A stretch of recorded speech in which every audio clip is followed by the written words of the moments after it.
Muy buenos días para todos y todas las asistentes. Espero que en este momento me estén escuchando y me estén viendo mi presentación. Bueno, em, bueno, ante todo, muy amables a todos y todas por estar el día de hoy. Hemos tenido una agenda bastante interesante en los temas que nos competen el día de hoy sobre el Día Mundial de la Lucha contra la Rabia.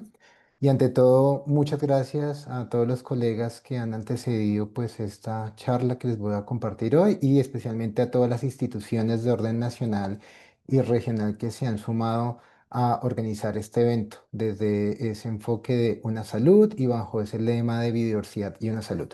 El día de hoy les quiero compartir la temática que he titulado Ecología y Epidemiología de la Rabia transmitida por murciélagos vampiros, que yo creo que se va a unir mucho a lo que nos contaba previamente Hugo en la primera parte de la mañana y también lo que nos contó hace un momento Felipe. Entonces yo creo que estamos bien en sinergia con lo que estamos desarrollando el día de hoy. Bueno. Quiero iniciar la presentación haciendo una invitación inicial a todas las personas que están conectadas en este momento a que por favor vayan bien sea a la página o a la cuenta de Instagram de una comunidad de práctica que tenemos sobre biodiversidad y una salud. Ustedes ven aquí en la parte superior derecha, @biodiversidad una salud. O, por ejemplo, pueden ir directamente a la página web que está en la parte inferior, que es biodiversidadunasalud.com index, que allí pues ustedes podrán como tal acceder a 5 recomendaciones que generamos diferentes colegas, tanto colombianos como otros de otros países de Latinoamérica, en el marco de la COP16 del año pasado. ¿Verdad? En el marco de la COP16 se generaron estas 5 recomendaciones para que fueran tomadas en cuenta por las personas participantes de los gobiernos en esta conferencia de las partes y allí quedaron plasmadas en la página web que les cuento o como editoriales en uno de los números de la revista Acta Biológica Colombiana. Entonces, los invitados e invitadas para que la revisen cada una de las 5 recomendaciones porque es importante pues lo que generamos allí para que ustedes puedan agendarlo en la política pública a escalas municipales o inclusive nacionales. Otra invitación que también en su momento la hacía Hugo en su conferencia, pues la literatura que tiene que ver con estos temas. Inició por la izquierda. Este es un libro sobre conexiones de la salud global que publicamos hacia el año 2017, donde desarrollamos estos temas de una salud. Luego, en la Universidad Antonio Nariño en Colombia nos invitaron a publicar un capítulo del libro, en este libro sobre biodiversidad y salud pública y salud animal, ¿verdad? Nuestro capítulo se enfocó justamente sobre esa interacción entre vida silvestre o biodiversidad y una salud o la salud como tal en las diferentes especies. Y por último, como Hugo lo mencionó previamente, este año, en septiembre, hace poco, en el ENICIP en Medellín se hizo el lanzamiento de esta publicación financiada por Asfamedes y con el trabajo editorial de Juan Carlos Carrascal y Natalia Cediel, que es Una salud en Colombia, donde varios tuvimos la oportunidad de contar con un capítulo en este libro. Entonces, invitados e invitadas a consultar este tipo de literatura. Y antes de dar como tal paso al grueso de mi presentación, quiero iniciar por lo que a veces dejamos para el final, pero me parece muy importante, un agradecimiento y créditos respectivos a diferentes personas e instituciones. Lo que les voy a compartir el día de hoy ha sido el trabajo que hemos venido desarrollando desde el año 2021 aproximadamente, cuando a través de Luis Escobar, que es la persona que ven ustedes en la fotografía, que es profesor e investigador de Virginia Tech en los Estados Unidos, pues, se presentó una convocatoria en la National Science Foundation para financiar un proyecto de investigación y tuvimos la fortuna de participar localmente como Universidad de La Salle, aquí en Colombia, para hacer o ejecutar este proyecto de investigación sobre la biogeografía y la ecología del virus de la rabia y el murciélago vampiro común a diferentes gradientes altitudinales del país. Entonces, pues inicio diciendo pues este agradecimiento porque en parte, lo que les voy a presentar hoy se ha derivado de este y otros trabajos que les quiero compartir el día de hoy. Y así como en su momento esta conferencia tan interesante, la primera del día de hoy, donde nos contaban la experiencia regional y territorial allí en Antioquia para abordar este caso de rabia humano y animal, donde están los retos del trabajo de campo y Hugo en lo que nos contaba sobre los trabajos que ha hecho en Chocó y estos iniciativas con comunidades. Estas fotografías es también para recordar que los proyectos de investigación, los proyectos de intervención, el abordaje de brotes de rabia en este caso, pues requieren un trabajo en campo y esto es para primero agradecer a todo el equipo, tanto de Colombia como de Estados Unidos, que ha venido trabajando en estos proyectos desde el 2022 hasta el presente en las diferentes etapas del trabajo de campo, como ustedes lo pueden ver en la fotografía y otras fotografías del equipo en las otras salidas. Hemos estado en campo en diferentes gradientes altitudinales. Estuvimos en su momento en un gradiente altitudinal entre Chipaque, Cundinamarca, hasta San Martín Meta, y en otro momento estuvimos entre Agua de Dios, Cundinamarca, hasta el Cañón del Río Conveima en Tolima. Entonces, un reconocimiento pues a todo este trabajo en campo. Y finalmente aquí localmente, instituciones que nos han brindado apoyo, nos han permitido acceder a los datos, nos han compartido información. Hemos visitado colecciones zoológicas o museos, entonces ustedes aquí ven las diferentes instituciones de orden nacional, muchas de ellas desde la parte de colecciones biológicas o museos o el Instituto Colombiano Agropecuario, que tenemos un convenio para este desarrollo de capacidades y unas publicaciones que veremos más adelante que les quiero compartir el día de hoy. Y no me quiero pues adelantar sin antes hacer ese reconocimiento a que este tipo de proyectos deben permitir la construcción de capacidades. Ustedes aquí observan en la parte izquierda los dos pósters o los dos afiches que se generaron de los dos talleres o los dos workshops que pudimos desarrollar en 2022 y 2023.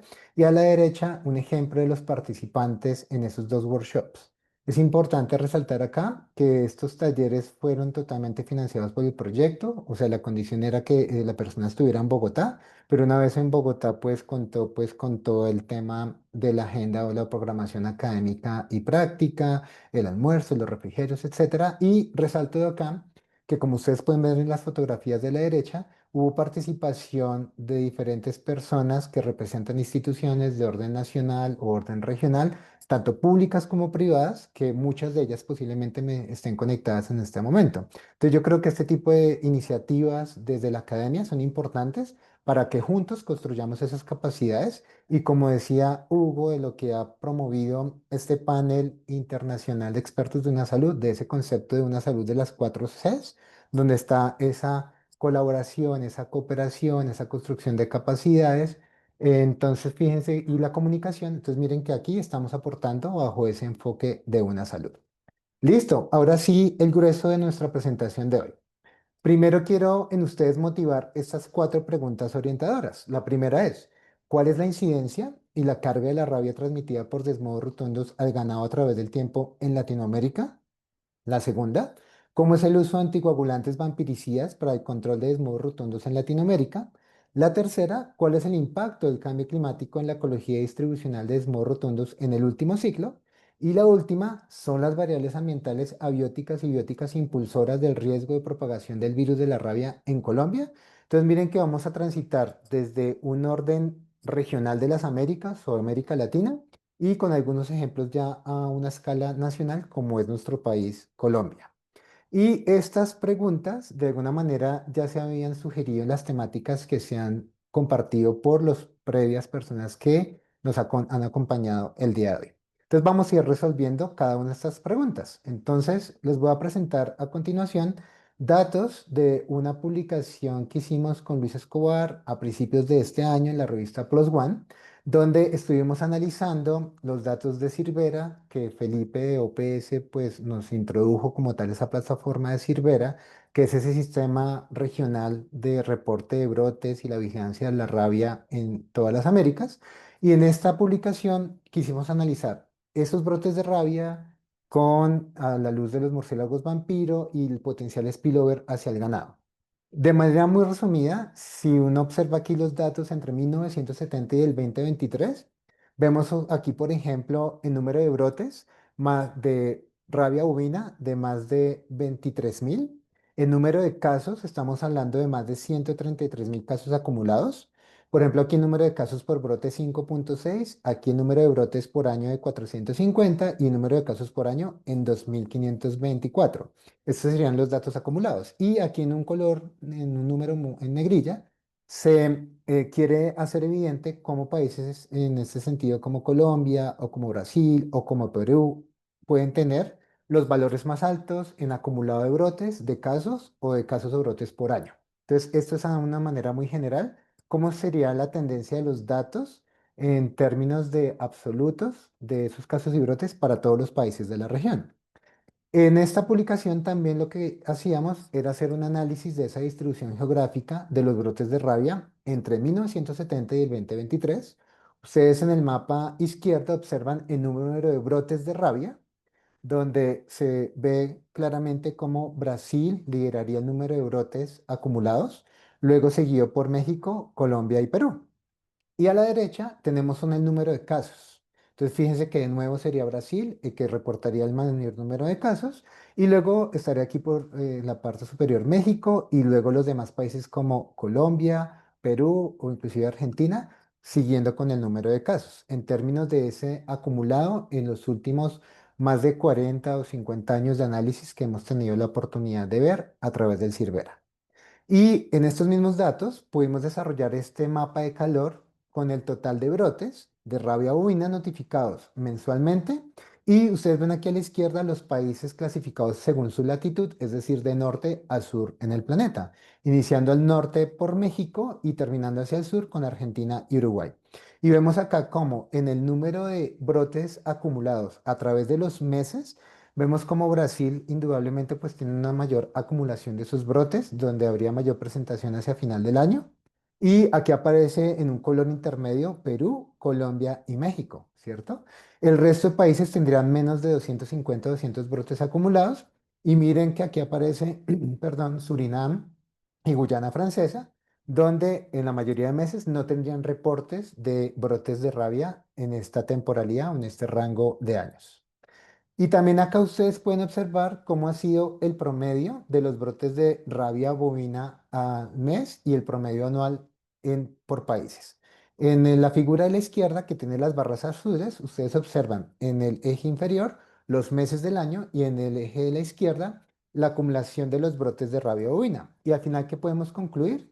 Que en promedio el acumulado en todos los países mensualmente de los brotes es de al menos 100 o un poco más de 100, ¿cierto? Pero no hay una diferencia significativa en ese acumulado de los países a través del año. Entonces miren que en estos datos, desde el punto de vista estadístico, no habría una diferencia significativa entre un mes a otro en la acumulación de los brotes de rabia. Y en el de la derecha, ustedes observan los brotes de rabia bovina a escala o un análisis como país acumulado en el tiempo, donde de nuevo observamos acá a Brasil liderando, luego Colombia, México y Perú y subsecuentemente Paraguay, Ecuador, Bolivia, entre otros países. Cuando queremos ver cómo ha sido el cambio en esos nuevos casos o en esa incidencia de los brotes a través del tiempo, quisimos hacer un comparativo entre qué pasaría si comparamos la primera década de 1970 al 79 versus el resto de décadas de 1980 a los 2020.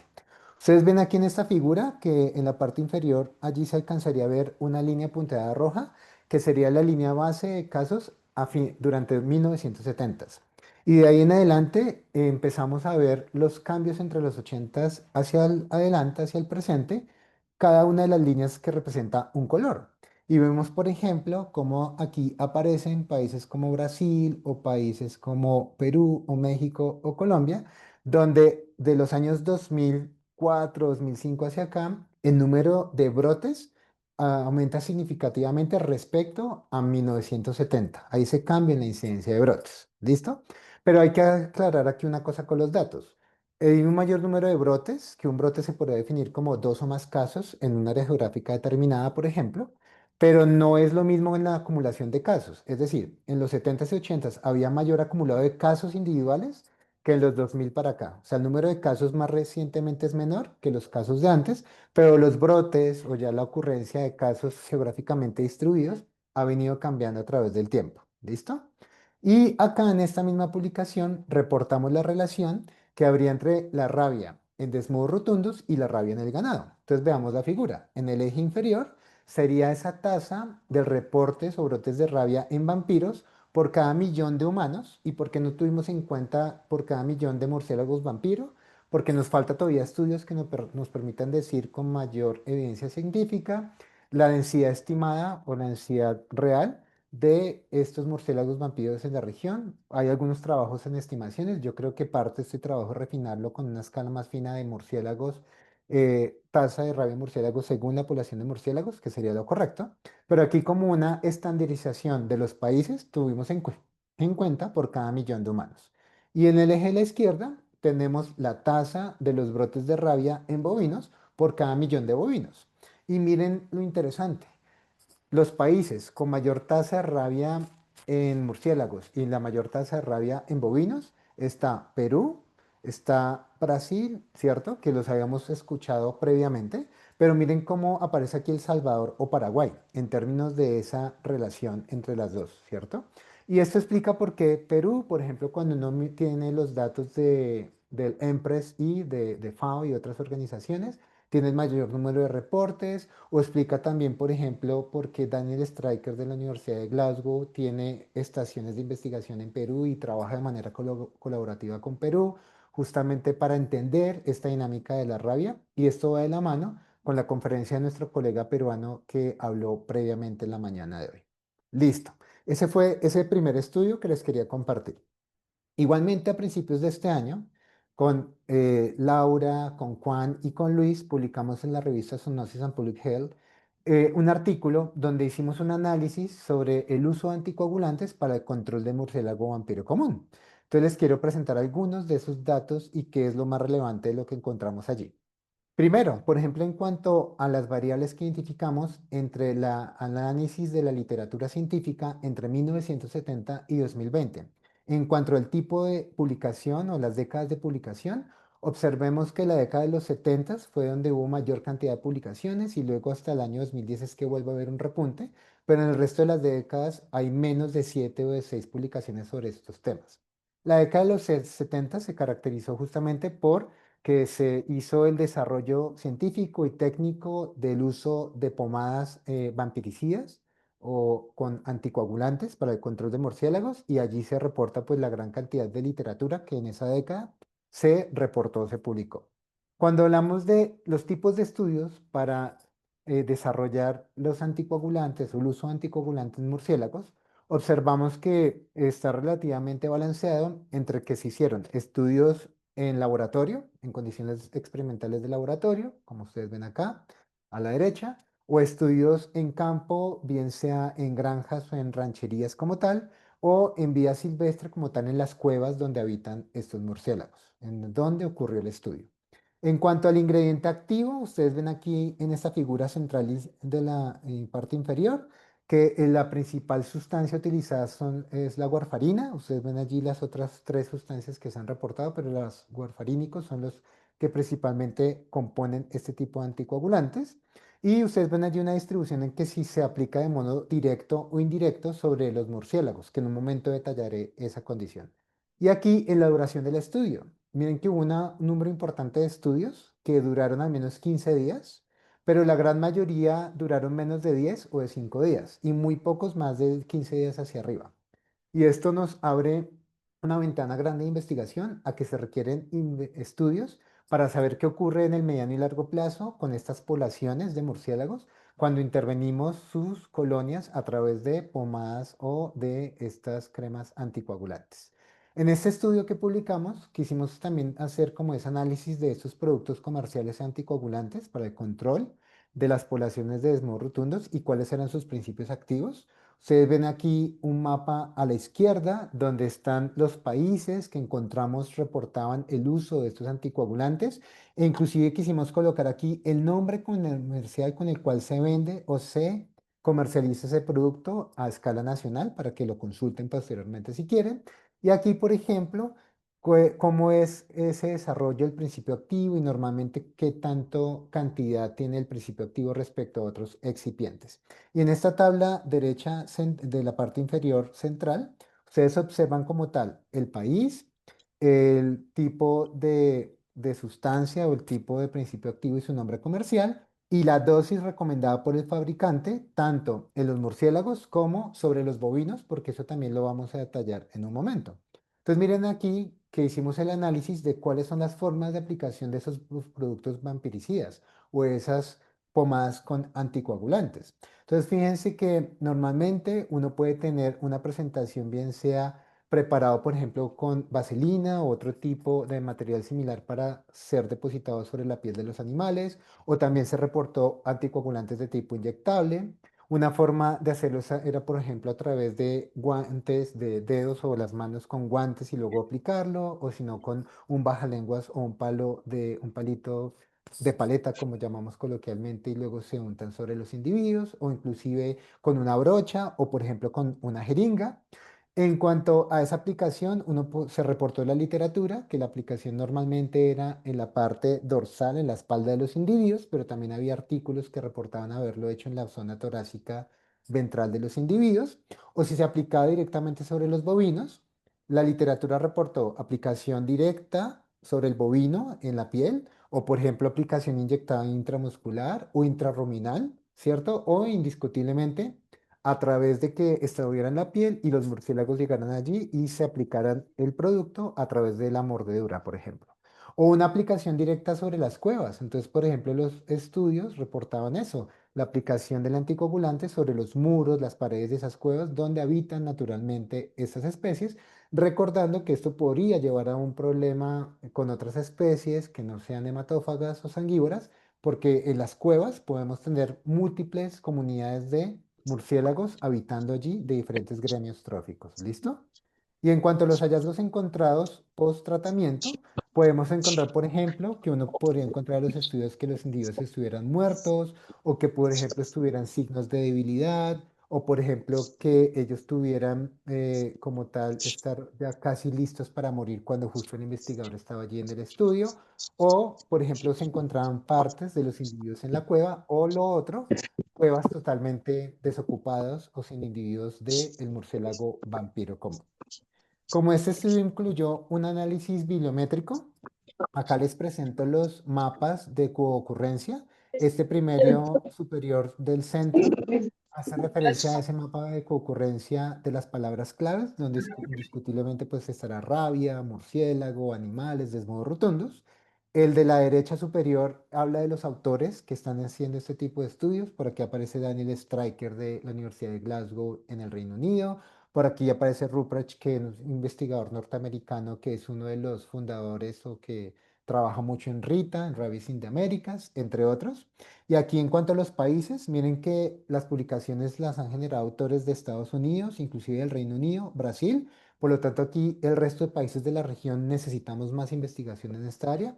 Y en cuanto a organizaciones, aquí por ejemplo aparece la Universidad de Glasgow, entre otras, que allí de nuevo, universidades latinoamericanas, requerimos hacer este tipo de investigaciones en mayor frecuencia. Y ya en cuanto a la producción científica anual, ustedes observan que el acumulado pues permite ver que en las últimas décadas ha venido pues como tan un interés, se ha mantenido el interés sobre este tipo de estudios. Y en cuanto a citaciones, también se mantiene esa tendencia a que haya esa citación o esa visibilidad de las publicaciones que tienen que ver con el uso de anticoagulantes y como tal el control de los murciélagos vampiros comunes.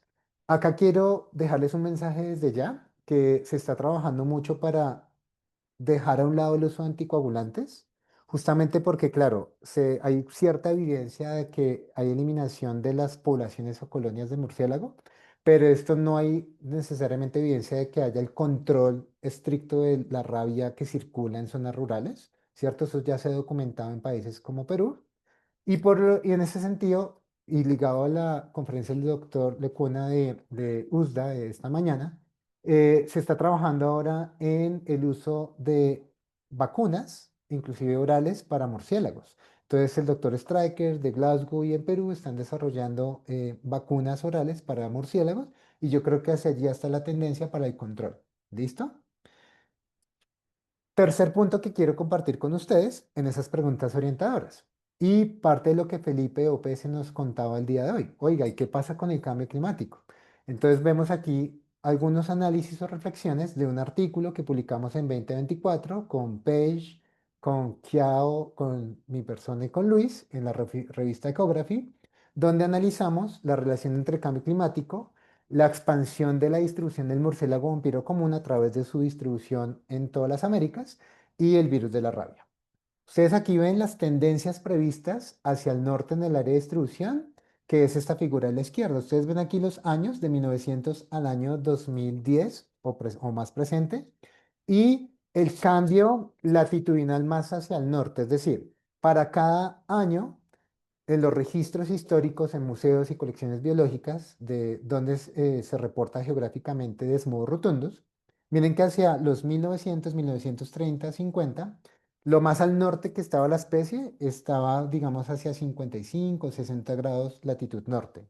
Y miren que hay una tendencia en años más recientes a que el registro latitudinalmente, es decir, hacia el norte del continente, se vea mucho más hacia el norte, es decir, más al norte de México, inclusive al sur de los Estados Unidos.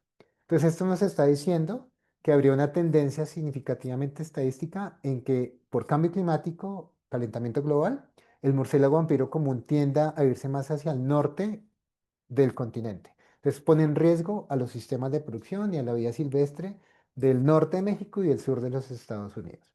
Y aquí en la derecha tenemos la contribución relativa de esas variables ambientales en la distribución del murciélago vampiro común, donde ustedes, por ejemplo, vemos como la temperatura, la desviación estándar de la temperatura, o la media o el promedio de la temperatura, o la media más fría y nublada de donde viven estos murciélagos, serían las variables que más contribuyen a explicar cómo cambia esa expansión del murciélago vampiro común.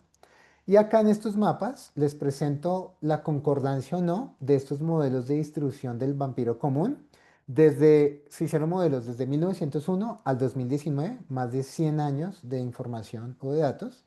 Entonces el de la izquierda es esa concordancia. Entonces vemos que un color rojo más intenso quiere decir que el modelo es mucho más concordante y un color menos rojo hacia el amarillo es que ya el modelo va siendo menos concordante y ya casi cero cuando es blanco. Entonces vemos como en la parte sur de Estados Unidos o norte de México, esa concordancia del modelo va cambiando y aquí a la derecha, cómo es ese mapa de incertidumbre en las áreas potenciales de expansión, ¿cierto? Entonces miren cómo esa incertidumbre puede irse modificando a lo largo de esa distribución más al norte o más hacia el sur. ¿Qué estamos diciendo acá en este tipo de estudios?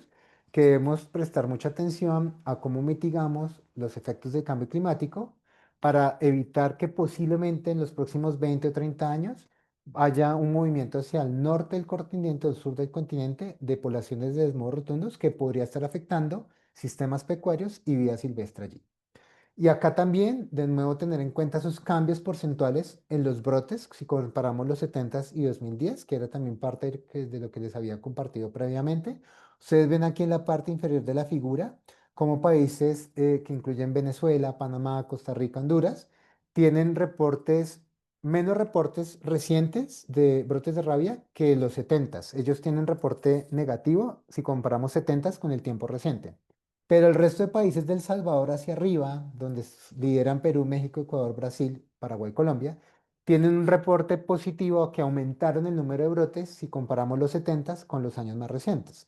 Eso también se explica por la expansión de la ganadería, la densidad del ganado y también sobre el fortalecimiento de los sistemas de vigilancia que permite hacer esa vigilancia pasiva y a veces activa para poder capturar esos brotes o esos casos en el área rural y el área selvática.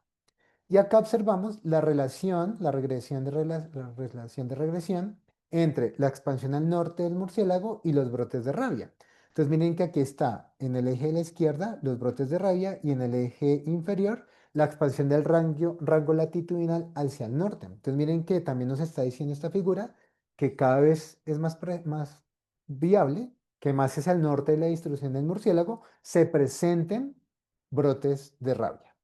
Acá habría una reducción en la estacionalidad de la temperatura en los sitios de captura del murciélago vampiro común a lo largo del tiempo, donde ustedes ven aquí que la diferencia en esa desviación estándar se va hacia un punto de lado negativo a través del tiempo, evidenciando como ese cambio en la posible estacionalidad y la expansión del murciélago asociado a los brotes de rabia. Listo, ahí va la segunda pregunta que les hice el día de hoy. Vamos con la tercera. ¿Qué Bueno, no, la tercera, esta es la cuarta, esta ya es la cuarta y última para estar en la fase final de mi presentación, perdón. Y entonces acá observamos ahora que hemos estado haciendo a una escala mucho más local o nacional.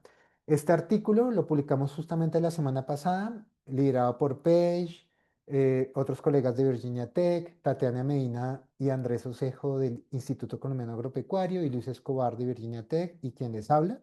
Lo publicamos en PLOS Neglected Tropical Diseases, la revista de PLOS que habla sobre enfermedades tropicales desatendidas. Y acá, ¿qué estamos diciendo? ¿Cuáles son esos factores que podrían estar siendo tenidos en cuenta o participando para que haya propagación del virus de la rabia?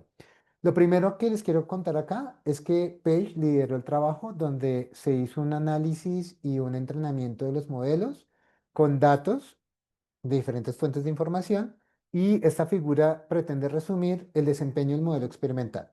En color amarillo, por ejemplo, todas las variables agrupadas, luego aquí en un color naranja, solo variables antropogénicas, en color verde, solo variables climáticas, en color negro, solo variables del paisaje, en color morado, variables agrupadas, en color azul, variables agrupadas que fueron corregidas con términos de accesibilidad y en rojo, las variables agrupadas corregidas en términos por densidad del ganado.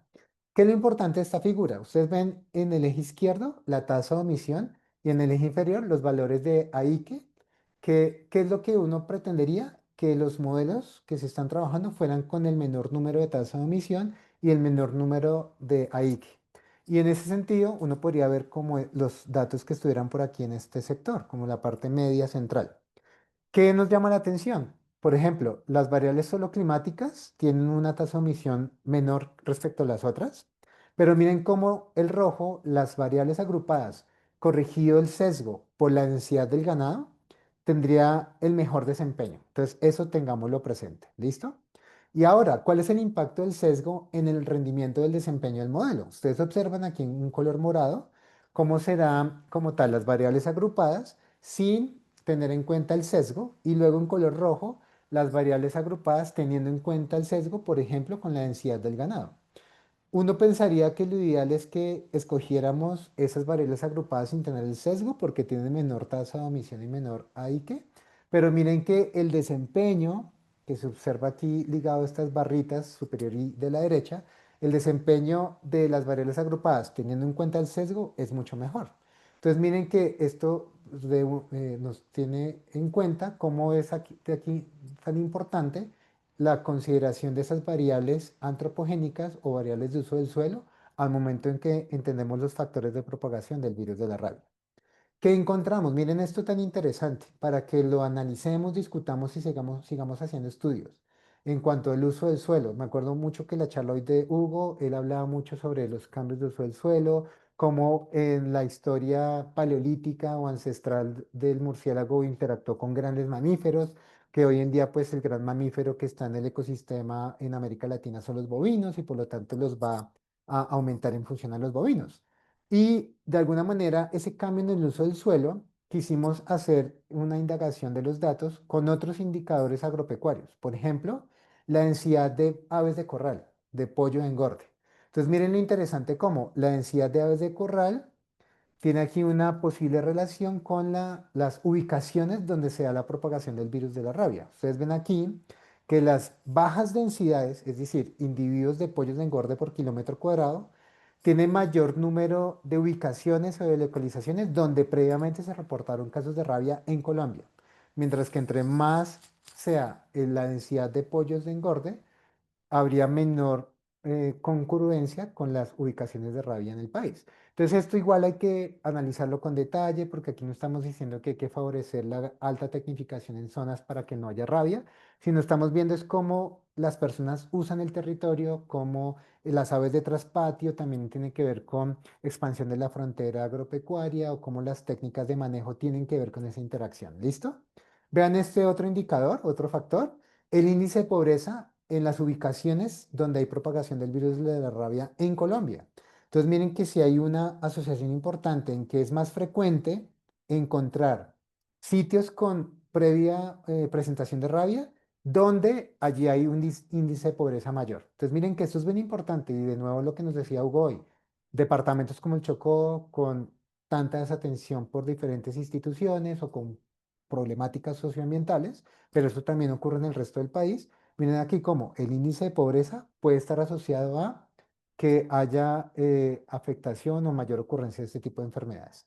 Y miren acá, que eso también va de la mano muy importante a lo que Hugo nos compartía y otros colegas en cuanto a la ecología del murciélago vampiro común y luego la ocurrencia de la rabia. Tenemos la densidad de la población humana en esas ubicaciones donde se propaga el virus de la rabia. Y entonces fíjense ustedes allí que esa densidad de la población es relativamente menor en los sitios donde hay esa alta transmisibilidad o propagación del virus. Y acá por último, estos son los mapas proyectados de los modelos finales, donde el mapa A habla de todas las variables sin agruparse, el mapa B habla de solo las variables antropogénicas, el mapa C habla de las variables climáticas, el D habla de las variables del paisaje, el E de las variables agrupadas, el F de las variables agrupadas corregidas según el acceso y el último, las variables agrupadas corregidas con la densidad del ganado. Entonces miren que de acuerdo a las variables que uno utilice, podemos tener esa priorización de los sitios donde es más probable que se dé esa propagación. Listo, y ya para finalizar, ¿se acuerdan que les hice al principio cuatro preguntas orientadoras? Quiero que se lleven estos mensajes para su casa o su lugar de trabajo. Primero, los datos permiten proyectar cuándo, dónde y con qué intensidad es más probable que se produzcan brotes de rabia en América Latina, tanto subtropical como tropical. Segundo, una disminución en la magnitud de los brotes puede indicar que las estrategias de gestión de epidemias, que parte la han dicho hoy los colegas, como educación, diagnóstico temprano o vacunación, pueden ser eficaces. Tercero, se necesitan estudios experimentales de campo para determinar la eficacia de anticoagulantes para el control de la rabia en el ganado. De nuevo, sí se puede controlar posiblemente poblaciones de murciélago, pero no necesariamente la rabia en el ganado, eso ya está documentado. Y dejo la reflexión de pensar en vacunar murciélagos, que hacia allá puede ser la tendencia. Cuarto, el sistema Rabia Desmodus es un muy buen ejemplo de cómo el cambio climático puede afectar esta ocurrencia de enfermedades en esa interfaz humanos, ganado, animales silvestres. Y quinto, la actividad humana influye más en el riesgo de contagio del virus de la rabia que factores ecológicos o climatológicos. Entonces miren cómo la actividad nuestra como humanos asociada a pobreza, humanos al uso del suelo y el ganado, humanos, por ejemplo, la expansión con sistemas productivos no amigables con el ambiente o no teniendo en consideración factores ecológicos, puede ser de impacto con este tipo de enfermedades. De nuevo, un agradecimiento muy especial a todo el equipo que ha permitido estos resultados. Acá pues compartirles el laboratorio de Luis Escobar en Virginia Tech, con el cual tuve la oportunidad hace casi 2 años de hacer una estancia doctoral con ellos en Virginia Tech, en Estados Unidos. Entonces, parte de lo que les estoy mostrando es todo lo que hacemos con Luis y todos los miembros del equipo del laboratorio. Una invitación final o dos invitaciones finales. La primera, a que los que puedan, presencial o virtualmente, acompañarnos entre el 19 y el 24 de octubre en Perú, en Rita Rabbits in the Americas 2025. Entonces, cordialmente invitados. Yo creo que voy a tener la posibilidad de ir para dar una conferencia allí en el marco de Rita. Entonces, bienvenidos a que participen. Y quiero dejarles este mensaje, otra invitación muy importante. Claro, hablamos de rabia, hablamos de enfermedad, hablamos de morbimortalidad de humanos y animales, pero quiero unirme a las palabras de Hugo, sobre todo, y otros colegas, cuando, bueno, los murciélagos tienen un papel fundamental con servicios ecosistémicos o el simplemente de ser parte de la biota o la biosfera. Y por lo tanto, por ejemplo, el 1 de octubre es el Día Latinoamericano y del Caribe de los Murciélagos, liderado por la Red Latinoamericana del Caribe de Murciélagos, Conservación de Murciélagos.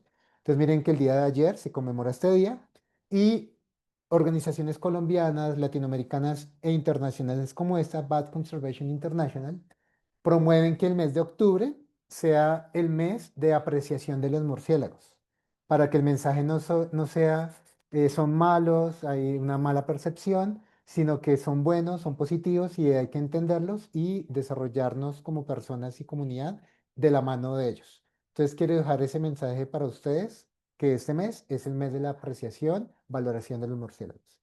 Aquí de nuevo, para los que no se acuerdan cómo me llamo, Diego Soler Tobar. Mi correo electrónico por si quieren hablar de algún tema, diegosoler@nunisalle.edu.co y en redes sociales @dsolerte.